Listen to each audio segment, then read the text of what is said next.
दरवाजे पर दस्तक हुई। अंजलि ने जाकर तुरंत दरवाज़ा खोला। देखा तो दरवाजे पर सामने वाली आंटी जी आई हुई थी। नमस्ते करके उनको अंदर बुलाया और बिठाया। आंटी जी निर्मला जी बोली, क्या बात है अंजलि, बहुत दिन हो गए, तुम दिखाई नहीं दी। अब तो तुम छत पर भी नहीं आती। पहले तो हम लोगों की कितनी बातें हुआ करती थी। मैंने सोचा न जाने क्या बात है, तुम छत पर या बालकनी में दिखाई क्यों नहीं देती, तो सोचा जाकर पूछ कर आती हूँ। कुछ नहीं आंटी जी, सब ठीक है। बस अभी कुछ दिन पहले ही मेरे पति रवि का एक बहुत भयानक एक्सीडेंट हो गया था, जिससे उनके एक पैर में फ्रैक्चर हो गया है और हाथ में भी चोट आई है। इस वजह से वह ऑफिस नहीं जाते और घर पर ही रेस्ट करते हैं। घर का काम करने के बाद पूरे दिन उनकी सेवा और दवा पानी में ही निकल जाता है। इधर उधर जाने या बात करने का टाइम ही नहीं मिलता। कई दिनों से ऐसा ही चल रहा है। ये सुनकर आंटी निर्मला जी तभी कहती हैं, कहाँ है रवि? जी आंटी, वे कमरे में हैं। रूम में जाकर वह रवि को देखती हैं, उससे हालचाल लेती हैं। पूछने पर पता चलता है कि रवि के पैर का कोई पता नहीं है कि कब तक कितना टाइम लगेगा और ठीक से सही होगा भी या नहीं, इस बात की भी कोई गारंटी नहीं थी। तभी निर्मला जी रवि से बातचीत करके कमरे से बाहर आ जाती हैं और अंजलि से कहती हैं, अंजलि ये तो रवि के बहुत ज़्यादा चोट लगी है।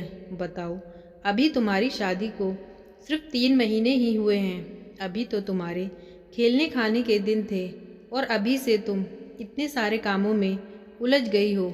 मुझे तुम्हारे लिए बिल्कुल भी अच्छा नहीं लग रहा है। अंजलि कहती है, कोई बात नहीं आंटी जी, जो मेरी किस्मत में है वह तो मुझे भुगतना ही पड़ेगा। पर भगवान का लाख लाख शुक्र है कि रवि की जान बच गई, यही बहुत है। मुझे भगवान से कोई शिकायत नहीं है।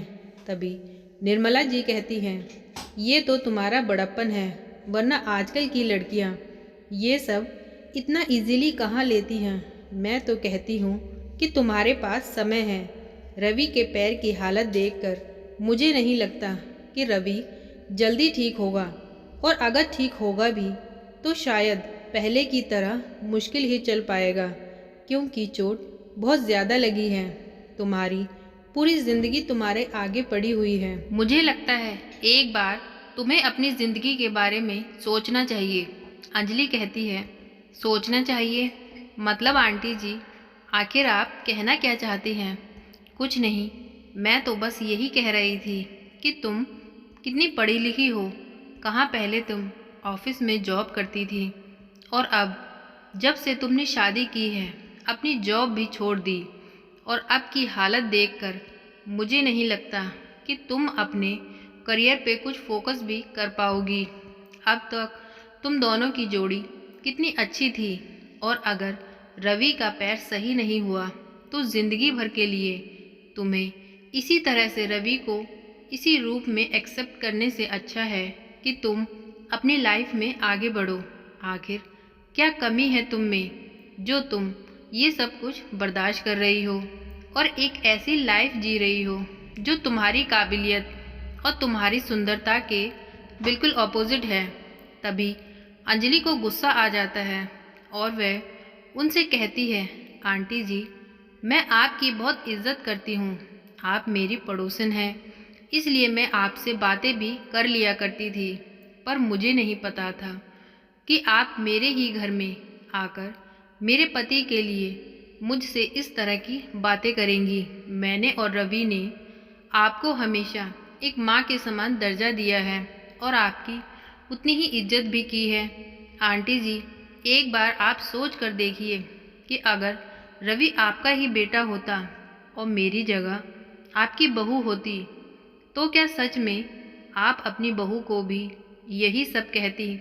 और एक्सीडेंट का क्या है, वह तो एक हादसा है जो कभी भी किसी के भी साथ हो सकता है।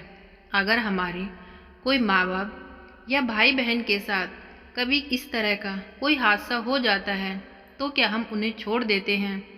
तो फिर मेरे पति के लिए आपने ऐसी बात क्यों की? मैंने उनके साथ 7 फेरे लिए हैं, वह सिर्फ बोलने और दिखाने के लिए नहीं थे। जब तक हम दोनों जिंदा हैं तब तक जीते जी कभी एक दूसरे का साथ नहीं छोड़ेंगे। और हाँ, माफ़ी चाहती हूँ मैं आंटी जी कि मैं आपसे नहीं चाहती थी कि कभी इस तरह से बात करूँ, पर आपकी बातों ने मुझे मजबूर कर दिया। उम्मीद करती हूँ कि आपको अपनी गलती का एहसास हुआ होगा और जो मैं आपको समझाना चाहती हूँ आपको समझ आया होगा। एक बार आपने मुझे क्या बोला है, घर जाकर इस बारे में ज़रूर सोचना कि आपने कितनी गलत बात बोली है। निर्मला जी अंजलि की बातों से शर्मिंदा हो जाती है और फिर वह चुपचाप वहाँ से बिना कुछ कहे अंजलि के घर से लौट जाती हैं और घर जाकर अपनी ही बातों पर गौर करती हैं। अंजलि की बातें उन्हें लग गई थीं। उन्हें सच में अपनी गलती का पछतावा होने लगा था कि शायद अंजलि ठीक ही कह रही थी। अगर अंजलि की जगह मेरी बहू और रवि की जगह मेरा बेटा होता तो मैं क्या करती। इधर अंजलि और निर्मला जी की सारी बातें कमरे में बैठा उसके पति ने सुन ली थी। वह अपनी पत्नी को आवाज़ देकर कमरे में बुलाता है और उसका हाथ अपने हाथों में लेकर रोने लगता है। तभी अंजलि कहती है, क्या हुआ जी, आप रो क्यों रहे हैं? रवि कहता है, सच में मेरी किस्मत बहुत अच्छी है कि मुझे तुम जैसी पत्नी मिली है, वरना आजकल के समय में ऐसी लड़की कहाँ मिलती है। तुम मेरे ऐसे वक्त में मेरा साथ दे रही हो और हमेशा मेरे साथ रहने के लिए तैयार हो। तभी अंजलि कहती है, एक बात बताइए, अगर यही हादसा मेरे साथ हुआ होता तो क्या आप मुझे छोड़कर दूसरी शादी कर लेते? मैं कभी सपने में भी ऐसा नहीं सोच सकता। तो फिर अगर ऐसा आपके साथ हुआ है तो क्या मेरा ये फ़र्ज़ नहीं बनता कि मैं आपकी रात दिन सेवा करूं और अपने पत्नी धर्म को निभाऊं? मैं आपसे बहुत प्यार करती हूं और कभी आपका साथ नहीं छोड़ूंगी, चाहे ज़िंदगी में खुशी आए या गम। अंजलि की बात सुनकर रवि मन ही मन बहुत खुश होता है और वह यह सोचता है कि अंजलि से शादी करने का उसका फैसला बिल्कुल सही था। शादी का फैसला एक ऐसा फैसला होता है जिस पर हमारी पूरी ज़िंदगी निर्भर करती है। अगर हमारा जीवन साथी अच्छा नहीं होता तो हमारी पूरी ज़िंदगी सिर्फ एक एडजस्टमेंट पर चलती है। और अगर शादी एक ऐसे इंसान से हो जो हमें दिल से प्यार करे, दिल से अपना समझे, तो ज़िंदगी स्वर्ग बन जाती है। तो कभी भी शादी हमें जल्दबाजी में नहीं बल्कि सोच समझकर ही करनी चाहिए। तो दोस्तों, आज की ये कहानी आपको कैसी लगी प्लीज़ कमेंट करके ज़रूर बताएं।